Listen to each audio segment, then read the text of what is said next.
obrigado por esta manhã.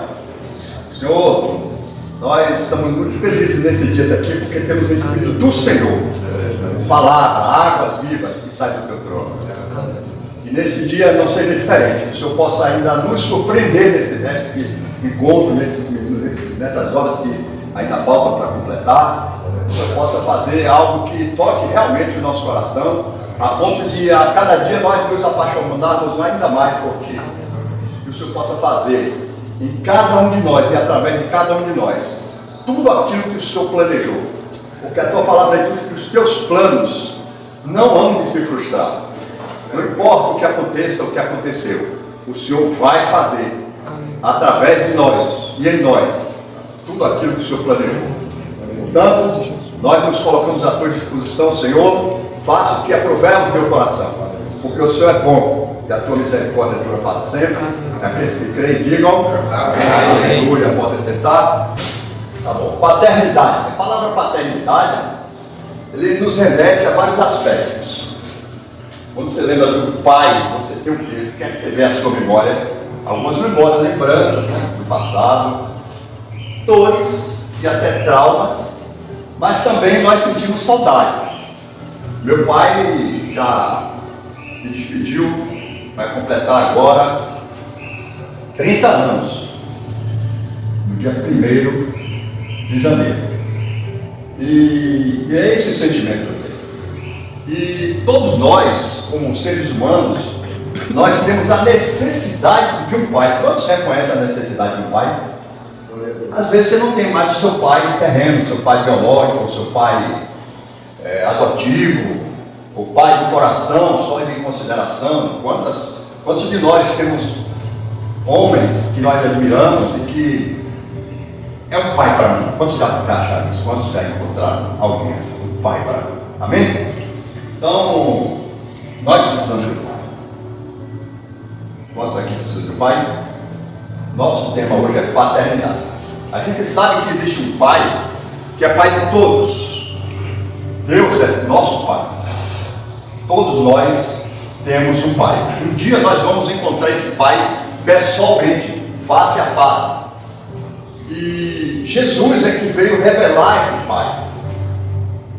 E Jesus, imagine, o Filho de Deus precisou de um pai aqui na terra. Por quê? Porque Jesus ele precisou de cuidados especiais. Quando ele era ainda bebê, Jesus foi bebê, sabia? Ele usou fralda, escovou na fralda, fez xixi. Quem sabe ele precisou, o pai precisou ou a mãe, de perder sono, talvez uma dor, um problema que ele teve de saúde. A gente não sabe, a Bíblia não diz. Mas o que a gente sabe é que José foi escolhido por Deus para ser o pai adotivo de Jesus. Porque ele era o quê? Jesus era filho de Deus. Maria, a mãe dele, concebeu pelo Espírito Santo. Que homem de fé! José, para mim, é referência de um cristão.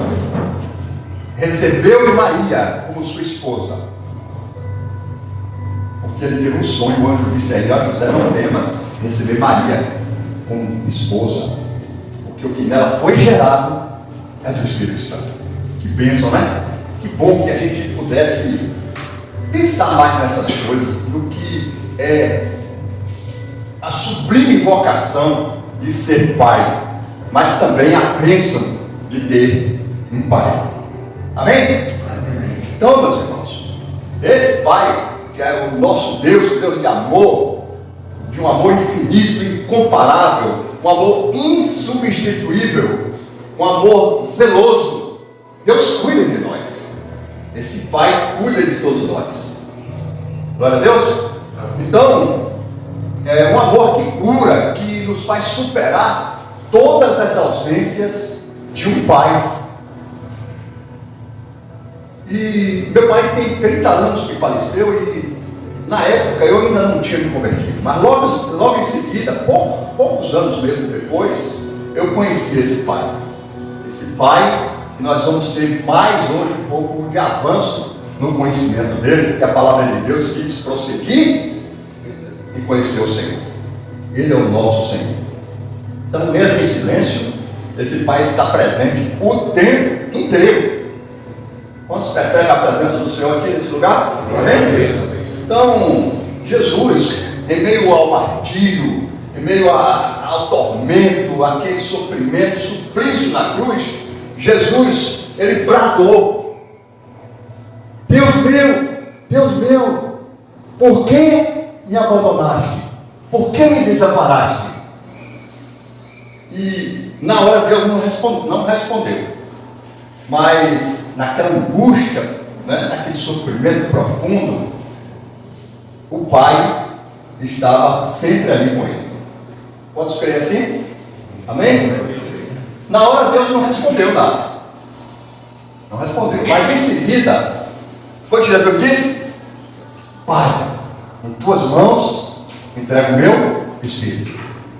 Deus, por que me abandonaste? Pai, nas tuas mãos entrego o meu espírito. Logo em seguida. Então, isso mostra que Deus, ele não está muito interessado em ser reconhecido como Deus. Mas o que Deus quer é ser conhecido como Pai. Glória a Deus.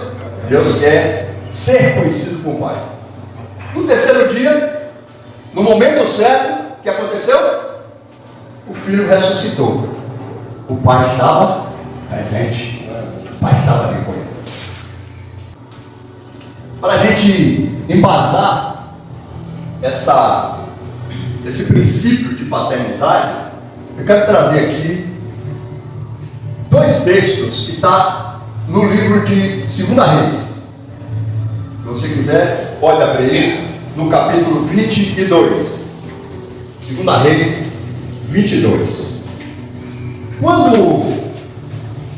Quando Salomão morreu, o filho dele, Roboão, foi um rei muito cruel, muito ruim, explorador, injusto, ímpio.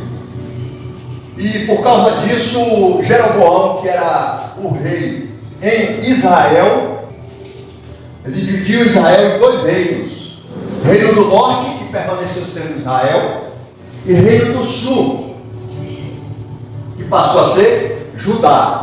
Israel do norte, capital Samaria; no sul, Judá, capital Jerusalém. Nós vamos falar aqui de alguns reis em Jerusalém, de Judá, porque em Israel teve, se não me engano, 19 reis. Todos os reis de Israel naquela época fizeram o que era mal perante o Senhor. Todos.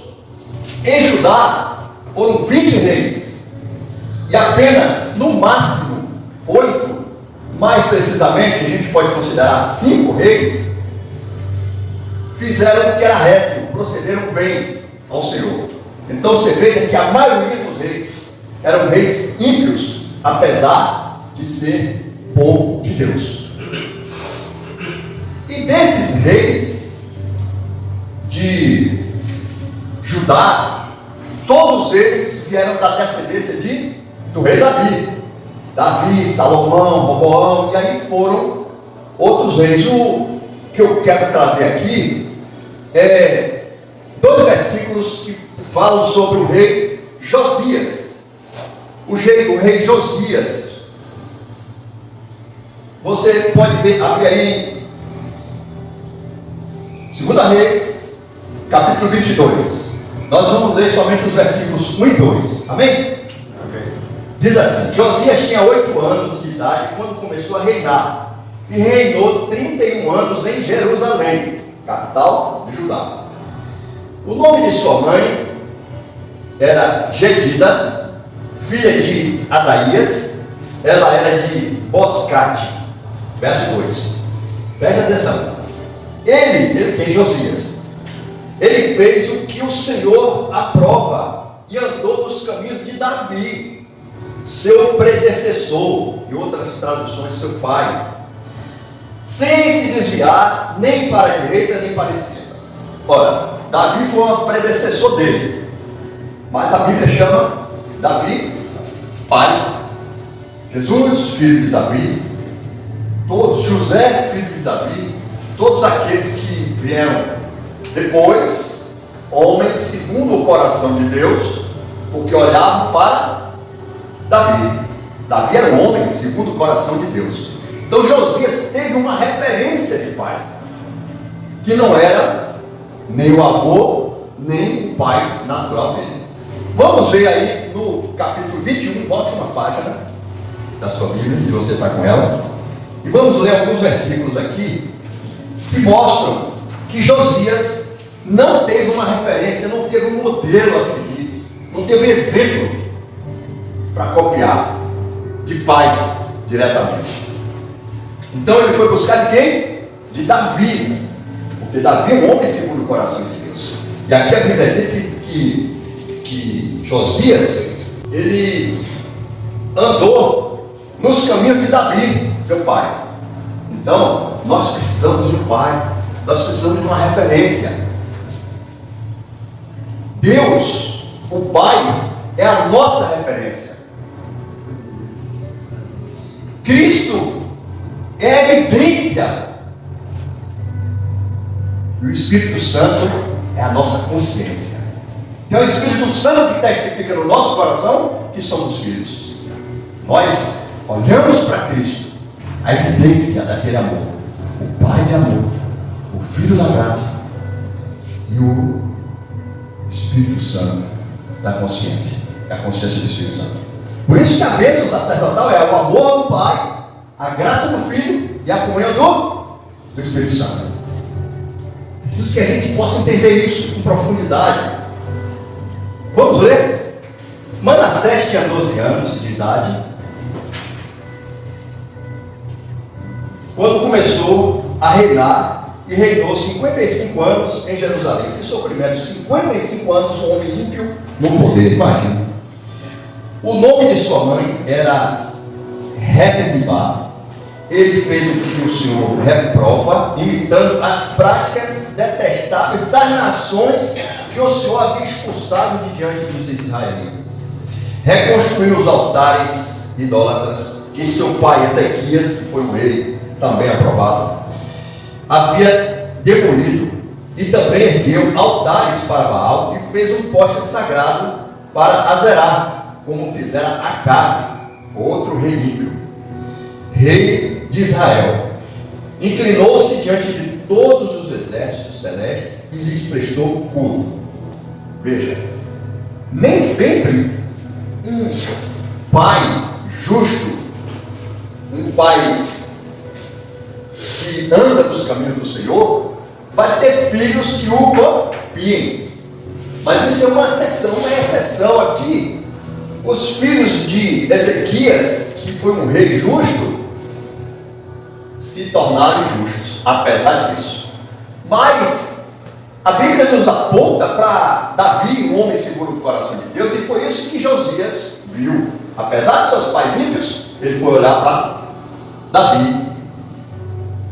Naquele tempo se conhecia a palavra de Deus, muito mais do que hoje. Só existia o Antigo Testamento, mas os israelitas estudavam a Bíblia, eles conheciam a palavra de Deus e conheciam toda a história do povo de Israel. Como se não bastasse isso, olha, veja o que é que diz aqui. No versículo 6. Chegou a queimar o próprio filho em sacrifício, praticou feitiçaria e adivinhação, e recorreu a médiuns e a quem consultava os espíritos. Ou seja, macumbeiro, rei macumbeiro, irmãos. Diga misericórdia. Fez o que o Senhor reprova, provocando a sua ira. Então, queridos, é isso que eu queria trazer aqui, esse contraste entre Manassés, avô de Josias. Percebeu aí? Contraste. Josias fez o que era reto, era para o Senhor, e andou nos caminhos de Davi. Manassés fez o que era mal aos olhos do Senhor. E o que foi que aconteceu? Deus não se agradou dele, porque ele copiou os reis ímpios de outras nações que o Senhor tinha rejeitado. Agora vem o pai. A gente falou do avô de Josias, agora vamos falar do pai de Josias. No versículo 19, aí mesmo. Amon. O nome do pai de Josias era Amon. Tinha 22 anos de idade quando começou a reinar e reinou 2 anos em Jerusalém. O nome de sua mãe era Mesulemete, filha de Aruz. Ela era de Jotbá. Ele fez o que o Senhor reprova, como fizera Manassés, seu pai. Está vendo? A referência dele era o pai. Imitou seu pai, tudo. Prestou culto aos ídolos, aos quais o pai havia cultuado, e se inclinou diante deles. Está vendo? Então, queridos, ele copiou o pai. Ele teve um exemplo ruim e copiou o pai. Então, não se desespere se um dia você tiver vamos dizer assim, a surpresa de um filho não te copiar se você andar nos caminhos do Senhor. Mas entre ser injusto e ser justo, nós somos chamados para buscar primeiramente o reino de Deus e a sua justiça, e as demais coisas serão acrescentadas. Não é lógica, mas a regra é: pais justos, filhos justos. Quando a gente não encontra no pai, no avô, a gente vai buscar lá atrás. Em Davi, a gente vai buscar em Cristo. Glória a Deus. Porque nós precisamos, irmãos, de homens que nos discipulem, que nos ensinem, que nos eduquem. Lembra, José foi escolhido por Deus para educar o seu filho, para cumprir o propósito, para salvar a humanidade. Que responsabilidade de José! E essa mesma responsabilidade está sobre mim e sobre você que é pai ou que ainda vai ser pai. Nós somos chamados para preparar filhos semelhantes a Jesus, assim como José foi chamado para isso. Glória a Deus.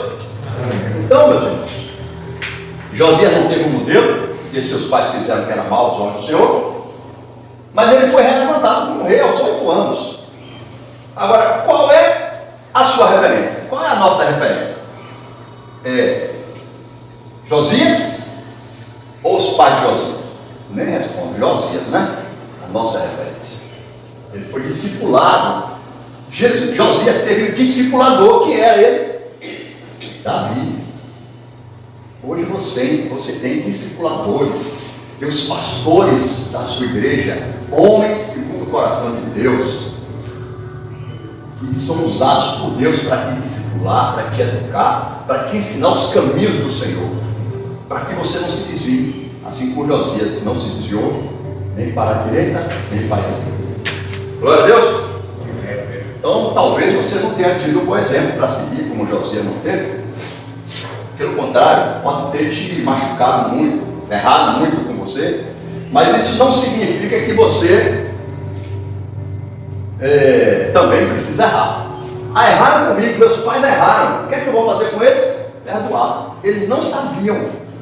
Nossos pais fizeram o melhor por nós. Meu pai errou muito comigo, mas eu tenho certeza que não só o meu pai, como o pai de cada um de vocês aqui, por pior que fosse, por mais injusto e ímpio, ele estava achando na consciência dele que ele estava fazendo o bem, estava fazendo o melhor para você.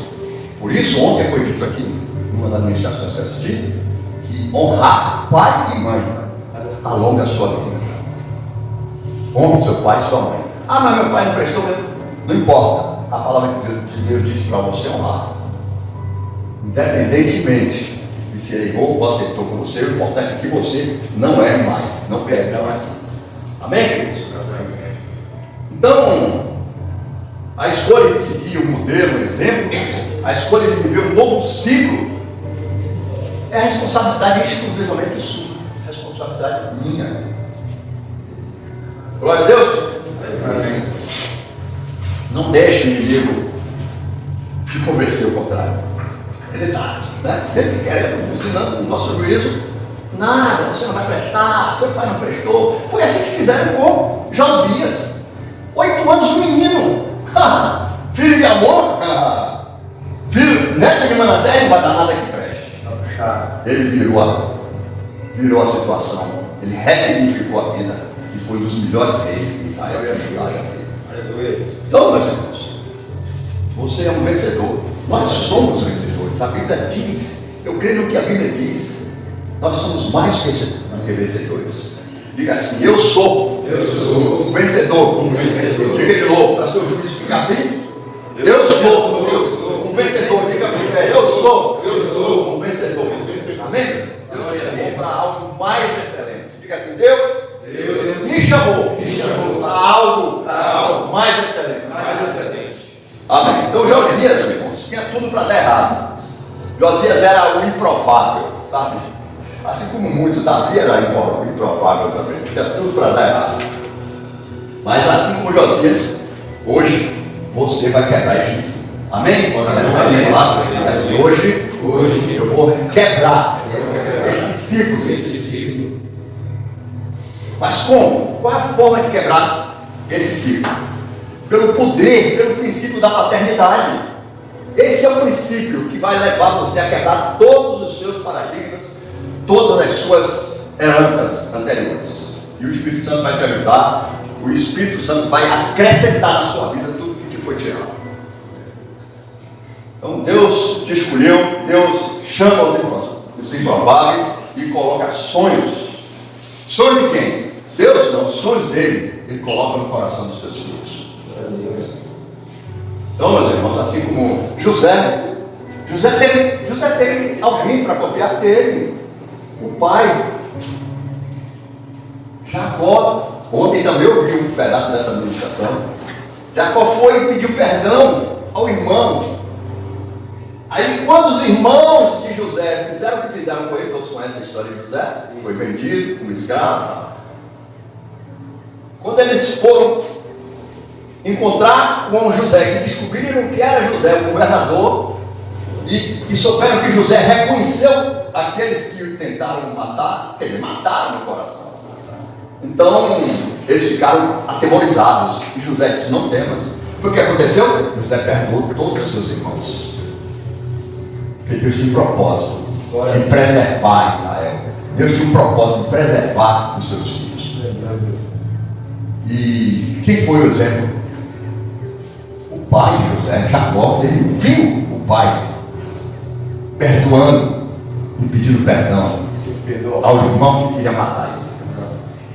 E Deus salvou a vida dele por causa disso. E José salvou a vida do pai e de todos os seus irmãos. Abraão, Moisés, todos eles, né?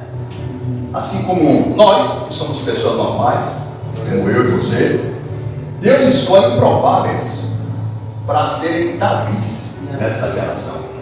Ou você pode ser um Josias, ou você pode querer colocar um Davi na sua própria vida. Amém, meus irmãos?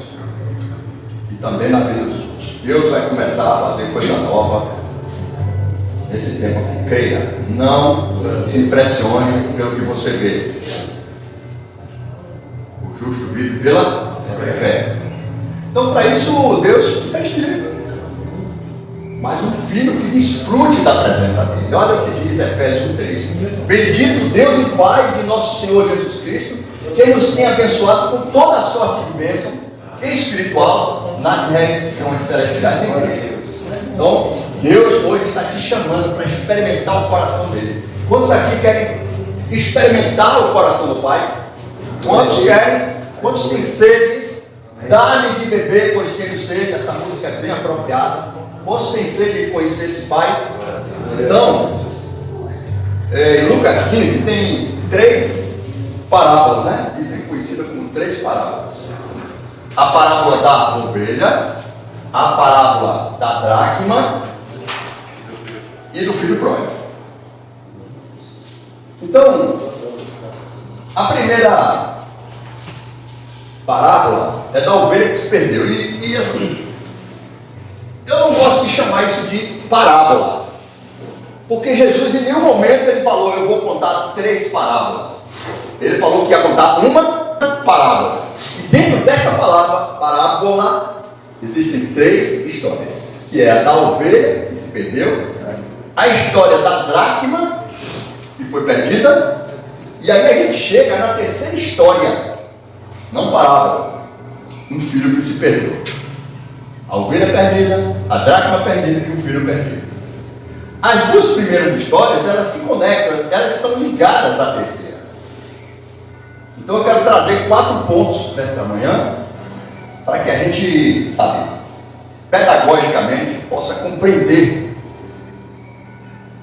e conhecer esse Pai que nós temos. Que você possa conhecer esse Pai que você tem. E se você já conhece, prossiga em conhecer. Então a primeira coisa é: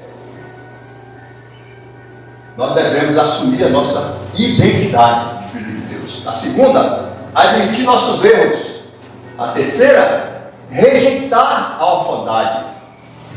Ou seja, não gostar de ser órfão. Tem gente que gosta, né? Eu nunca gostei, eu sei que você também não. E a quarta coisa, desfrutar da alegria da casa do Pai. Vamos lá? Diga comigo. Assumir a identidade. Admitir os erros. Rejeitar a orfandade. E desfrutar da alegria da casa do Pai. Então, a primeira coisa, assuma a sua identidade. Se você quer realmente conhecer, experimentar o coração do Pai.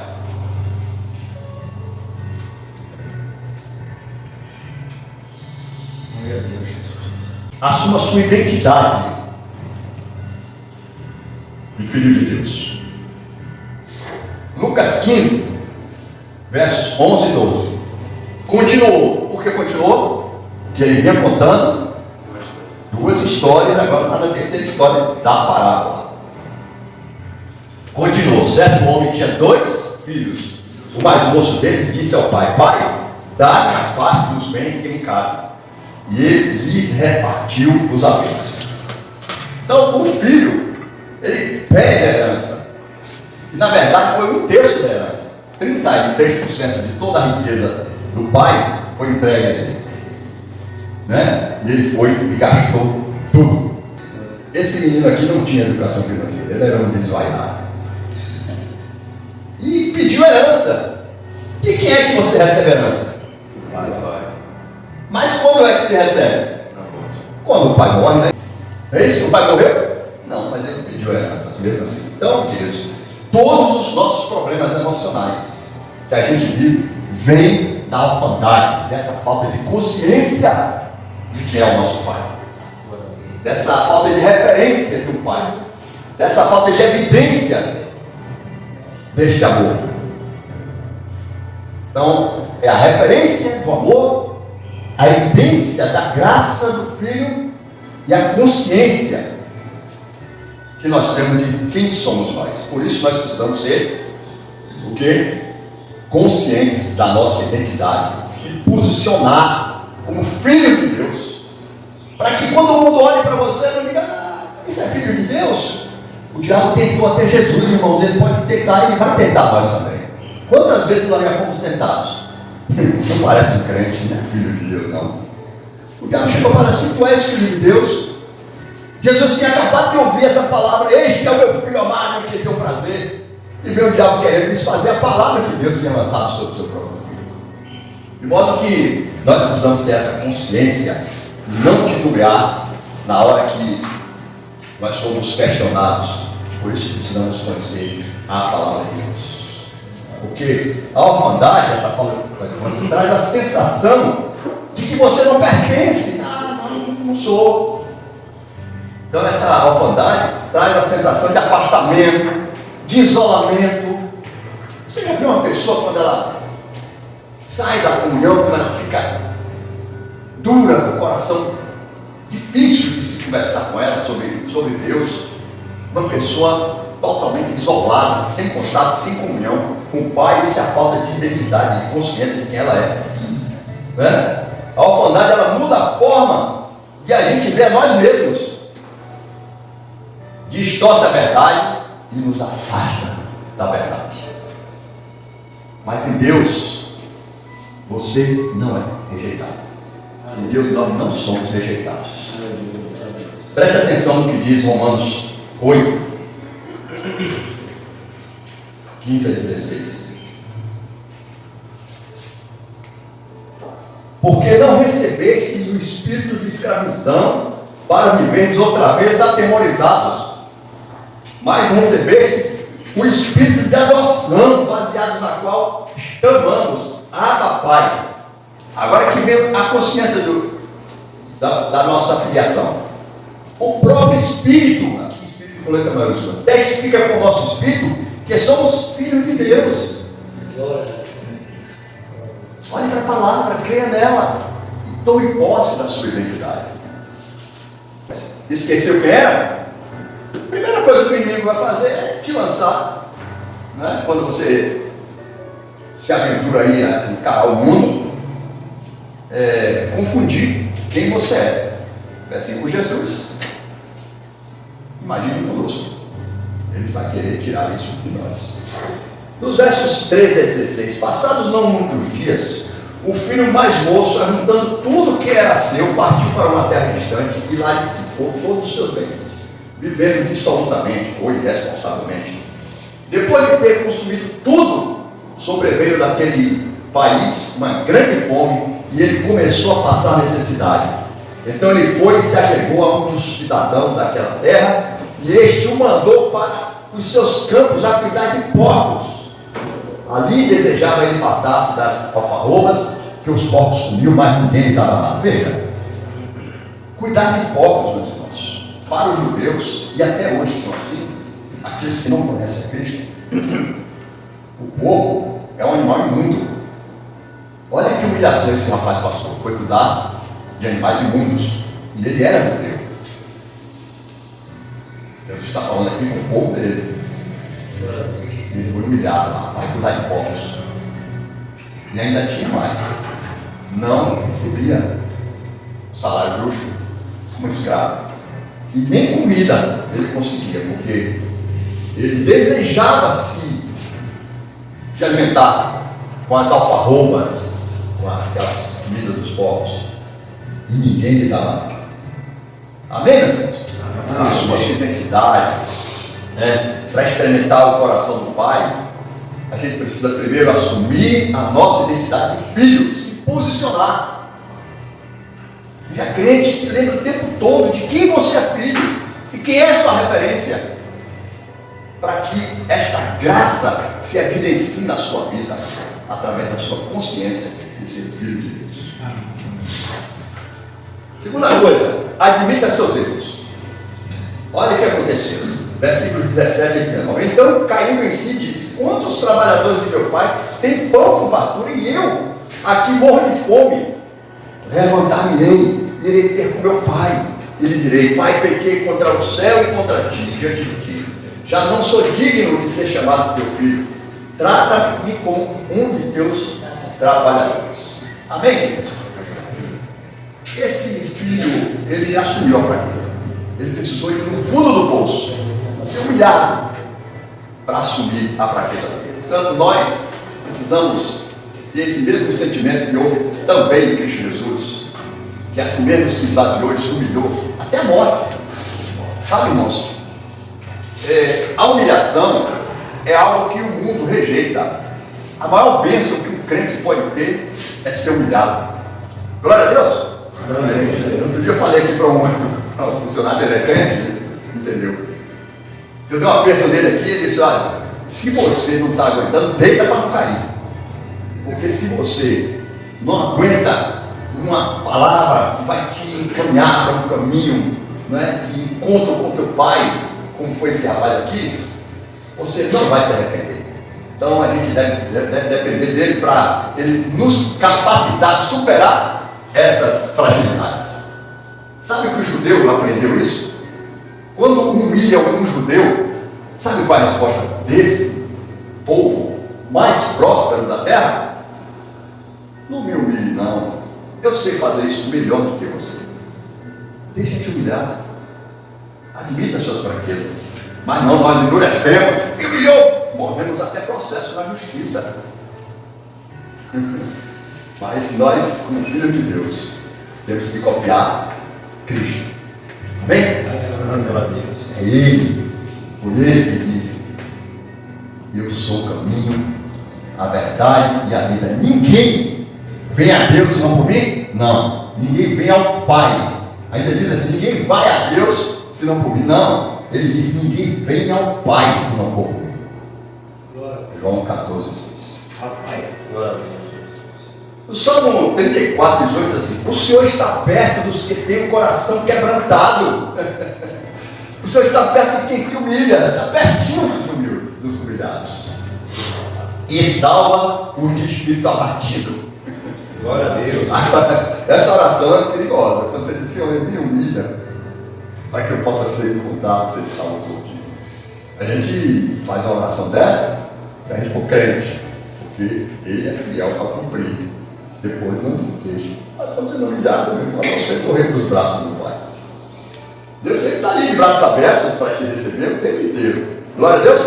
Quando você erra, Deus só espera uma atitude sua, só uma: o arrependimento sincero, o arrependimento genuíno, o arrependimento intenso. Então, queridos, para experimentar o coração do Pai, primeiro, vamos lembrar, assuma a responsabilidade de filho de Deus. Segundo, admita seus erros. E terceiro, eu falei que são 4, esse é o terceiro: rejeite toda a orfandade. Nos versos 20 a 21, ele diz assim: e levantando-se foi para seu pai. Vinha ele ainda longe quando seu pai o avistou, e compadecido dele, correndo o abraçou e beijou. E o filho lhe disse: Pai, pequei contra o céu e diante de ti. Então ele tinha decidido abrir mão da coisa mais importante que existe, a paternidade, de ser filho. Ele desistiu ali de ser filho. Mas quando começou a falar, o pai tapou, literalmente, na boca, né? Com um beijo, com um abraço, e não deixou ele falar: já não sou digno de ser chamado meu filho, trata-me como um de seus empregados. Está vendo como ele abriu mão dessa bênção de ser filho? Então, a paternidade, irmãos, é algo que nós não devemos abrir mão, não devemos rejeitar. Rejeite toda a orfandade. E o pai o recebeu prontamente. Olha o versículo 22. O pai, porém, disse aos seus servos: trazei depressa a melhor roupa, vestiu, põe-lhe um anel no dedo e sandália nos pés. Irmãos, nesse momento aí, o filho se converteu. Amém? Amém. Porque o pai já tinha se convertido ao filho quando ele disse assim: Pai, me dá as coisas, os bens que me fazem. Eu tenho direito, tá. O pai converteu. Amém. Toma aqui. Mas agora é uma segunda conversão do pai ao filho.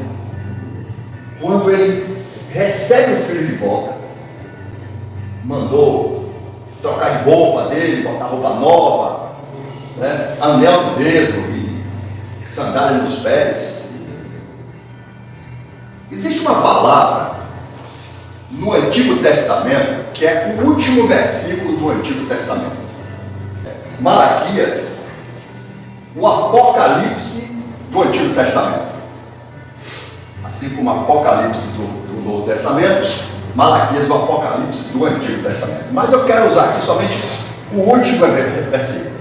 Versículo 6. Malaquias 4, 6. Ele diz: Ele converterá o coração dos pais aos filhos, e o coração dos filhos aos seus pais, para que eu não venha a ferir a terra com maldição.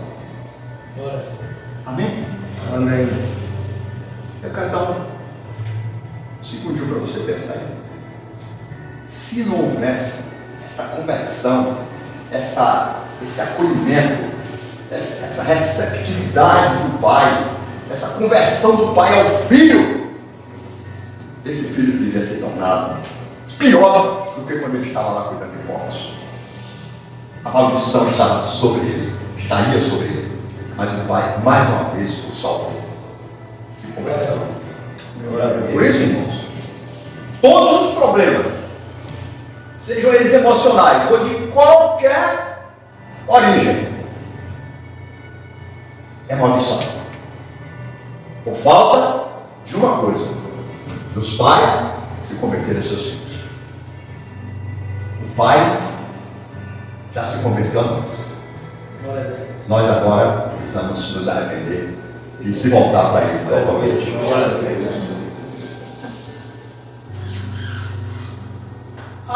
Problema financeiro, maldição.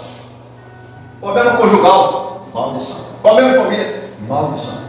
Todos os problemas que nós enfrentamos nesta vida, seja emocionais, seja físicos, seja de que origem for, eles têm origem na não conversão do coração dos pais aos filhos. Porque é Deus que está ferindo a terra com maldição por falta dessa conversão. Veja a importância da paternidade. Um princípio que encerra o Velho Testamento. E ele converterá o coração dos pais aos filhos e o coração dos filhos aos pais, para que eu não venha e fira a terra com maldição. Ou há conversão de pais para filhos, ou não há bênção. Nós precisamos valorizar a bênção do nosso pai. Então, meus irmãos, a orfandade traz a sensação de não pertencimento, de afastamento, né? Como a gente já falou aqui, isolamento.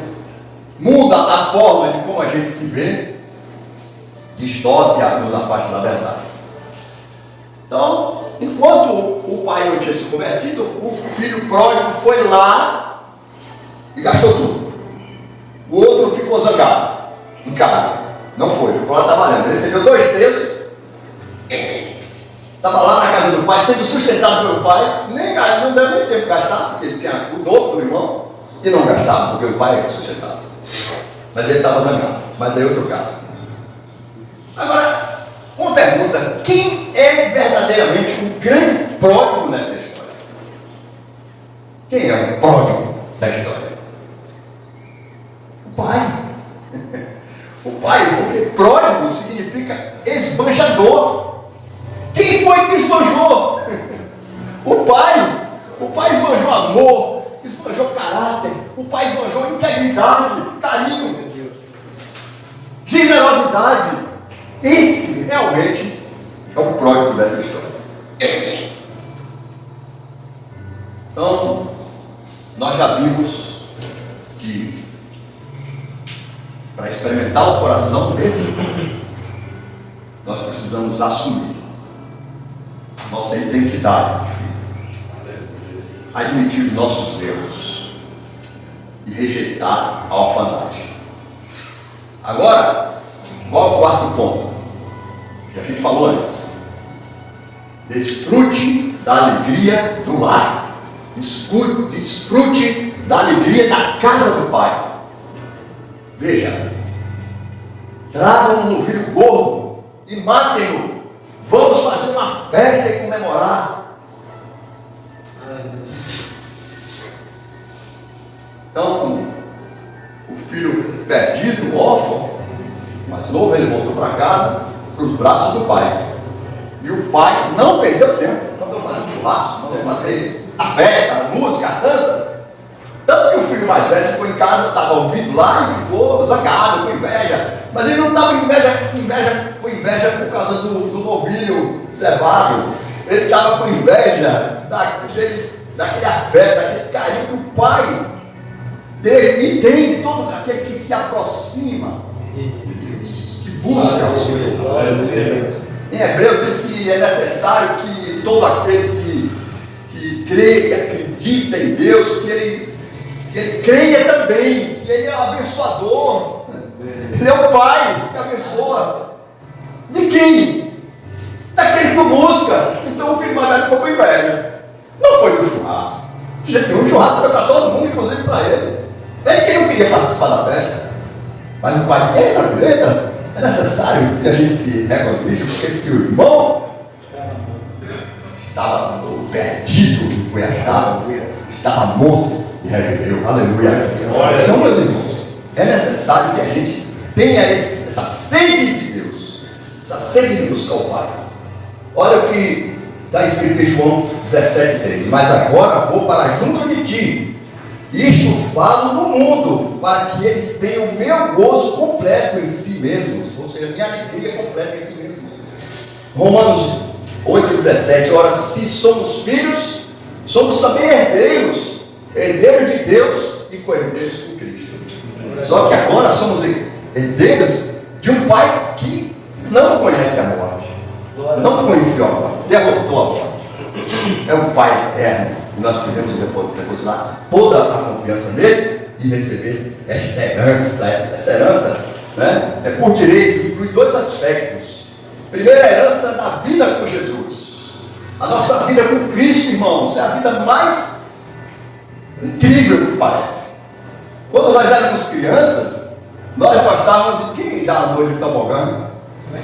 Ó, tem tempo que está embaixo, tem tempo que está em cima. A vida cristã é assim, é uma alegria. Você não tem que ficar, vai estar lá só em cima. O gostoso é quando você desce e está pegando impulso para subir. Glória a Deus. Então, inclui também a herança das promessas de Deus. Tudo que Deus prometeu pertence a você, pertence a nós. Preste atenção no final dessa palavra. Lucas 15, 21 a 24. Então, diz assim, versículo 21. E o filho disse: Pai, pequei contra o céu e diante de ti, já não sou digno de ser chamado teu filho. O pai, porém, disse aos seus servos: Trazei depressa a melhor roupa, vestiu pão de um anel no dedo e sandália nos pés. Trazei também e matai o novilho cevado. Comamos e regozijemos. 24. Porque este meu filho estava morto e reviveu, estava perdido e foi achado. E começaram a festejar, a regozijar-se. Deus, o Pai, deseja que você hoje receba três coisas, meus irmãos: o anel, que representa a herança. Amém? Amém. As sandálias, que representam o quê? A liberdade como filho. Imagine um filho na casa, precisa pedir licença, precisa pedir uma carta de recomendação. Esse menino, ele não veio com carta de recomendação, ele veio confiando no pai. Então, entre, sem precisar de alguém dizer assim: olha, esse menino é bom. Não, irmãos, ele recebe esses mais pecadores, ele é o nosso Pai, de graça. Então, é preciso que a gente tenha essa liberdade de precisa de dinheiro para sentar na mesa, pai. Você pede. Você pergunta ao pai quanto é o almoço, quanto é. Não, liberdade, na casa do pai é tudo isso. E também as melhores roupas, túnica em algumas traduções, que simboliza a transformação da sua vida. As roupas novas, elas simbolizam a transformação da nossa vida.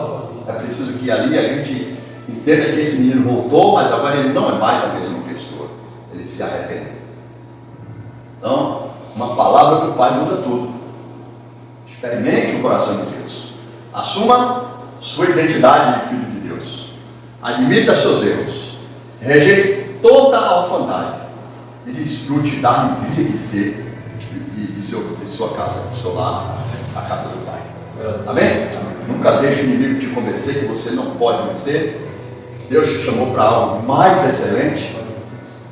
Josias era um improvável, recebeu a orfandade dos pais, tinha tudo para dar errado. Então, como Josias, quebre hoje o ciclo da orfandade pelo poder da paternidade. Minha oração, irmãos, é que a gente consiga olhar para o Pai nessa história como o Pai que quer salvar o filho que se perdeu. Amém? Amém. O Pai quer salvar o filho que está perdido. E todos nós que estamos aqui temos um chamado.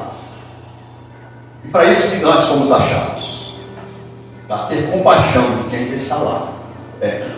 Amém? Amém.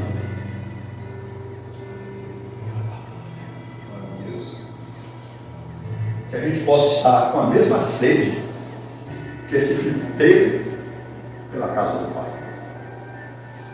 Que a gente possa estar firme na casa dele. O salmista diz uma coisa: pedi ao Senhor e essa eu buscarei, que eu possa estar na casa do meu Pai todos os dias. Glória a Deus. Glória a Deus. Mas também que a gente nunca perca a paixão, que a gente nunca perca a saudade, que a gente nunca perca a presença do Pai. O Os filhos que estão lá fora, eles são tão amados quanto nós que estamos aqui. Não há diferença. Eles é que não conhecem. E qual é a chance que os nossos irmãos que não conhecem esse Pai têm de conhecer esse Pai? Vem de nós, Cristo. Olhar para nós e ver Jesus em nós.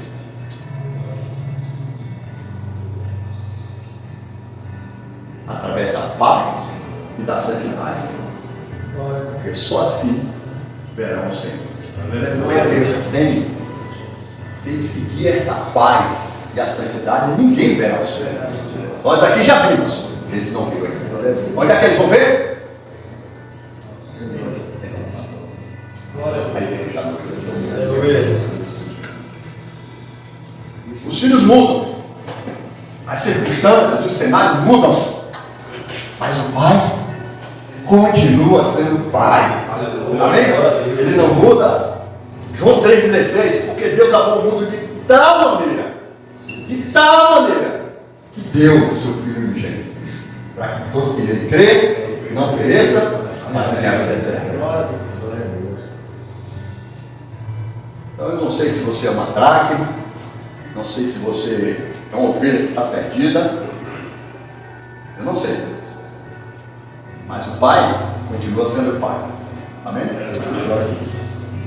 Quem ama o Pai aqui, por favor? Levante as mãos. Levante as mãos, fique de pé. Feche seus olhos. Bate sua cabeça, feche os olhos. Põe a mão no seu coração. Senhor, nós somos filhos que fomos achados, oramos, intercedemos pelos que estão lá fora. Eles não são piores, nem melhores do que nós. Todos nós somos filhos amados, respeitados por ti, acolhidos por ti, amados por ti. A nossa resposta seja: obrigado, Pai. Obrigado pela roupa nova. Obrigado pelo anel. Obrigado pela mesa, Senhor. Aleluia. Glória a Deus. Glória. Obrigado. Obrigado, Pai, porque nessa mesa não tem bronca, não tem passar a cara, você fez isso, não tem apontamento, não tem rusga, não tem olhar atravessado. Aleluia. Deus da glória, aleluia. Nessa mesa tem vida, nessa mesa tem compaixão. Glória a Deus. Nessa mesa não chega a condenação, Senhor. Não. Porque onde tem vida em abundância. Aleluia. E onde tem vida não tem morte, Senhor. Tem abundância, tem amor. Amém, meus irmãos? Continue com a sua mão no coração. Se você acha que você está distante desse Pai, não sei como você chegou aqui, desde sexta-feira, deixa eu te dizer uma coisa. Você não está distante. Amém? Amém. Você não está distante. Diga eu não estou distante do meu Pai. A distância entre você e eu, a distância entre você e o Pai, está num abraço que eu quero te dar agora. Amém? Aqui só tem irmãos, estamos entre irmãos, e você vai fazer esta oração. Mesmo que você já tenha feito essa oração outras vezes, mas eu pediria a você que repetisse essa oração comigo. Diga assim: Senhor Jesus, eu te recebo como o único suficiente Salvador da minha vida. Perdoe os meus pecados, perdoe as minhas falhas, escreve o meu nome no livro da vida. Com minha boca eu confesso, com meu coração eu creio, que tu és o meu Pai, tu és o meu Senhor, tu és o meu Salvador. Seja eu uma dracma, seja eu uma ovelha, tu és o meu Pai, tu és o meu Senhor, tu és o meu libertador.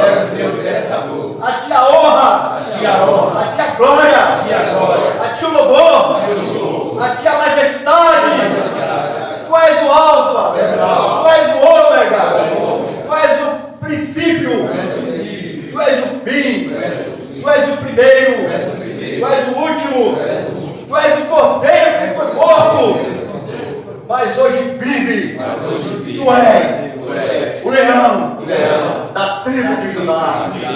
Tu és. Por favor, cadê o som dos filhos? Tu és. A mesa está preparada, irmão. A túnica é sua de novo. A sandália é sua. Quando a roupa é toda sua. São todas as roupas. Não vou te tratar como empregado. Não vou te tratar como a religião te trata. Eu te trato como pai. Filho, pode vir, filho. Pode vir que tem abraço. Pode vir que tem carinho. Pode vir que tem amor. Tem perfume. Ele está dizendo para você, filho, eu te amo. Eu te amo mais do que você pensa. Eu te amo mais do que você imagina. Porque eu pensei os planos que tenho para você. Não são planos de morte. Não são planos de morte, mas são planos de vida. Vida. Pode avisar para os teus amigos. Diga a eles que você encontrou o seu amigo. Amém?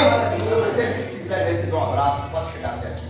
Tive a maior alegria de abraçar meus irmãos, como se estivesse abraçando o próprio Pai. Amém?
Quero dizer que minha maior alegria é a alegria que abre o coração do Pai quando Ele diz que há festa no céu quando um pecador se arrepende. Amém? Eu não sei quantos aqui já entregaram a sua vida a Cristo. Se você já fez isso, glória a Deus. Permaneça no caminho, buscando ao Senhor, buscando esse Pai maravilhoso. Tanto nós precisamos. Nós precisamos do Pai. Eu preciso do Pai. O próprio Jesus precisou do Pai. Então, se você quer entregar nesta manhã a sua vida nas mãos desse Pai, confiar nele, e deixa o resto que Ele faz. Eu não sei o que Ele está aqui tirando tua paz, mas o Deus da paz está aqui nesse lugar, de braços abertos para receber você. Quantos querem dizer que ainda não fizeram isso? Todos aqui já fizeram essa confissão de fé? Glória a Deus. Isso aqui, amém. Deus abençoe.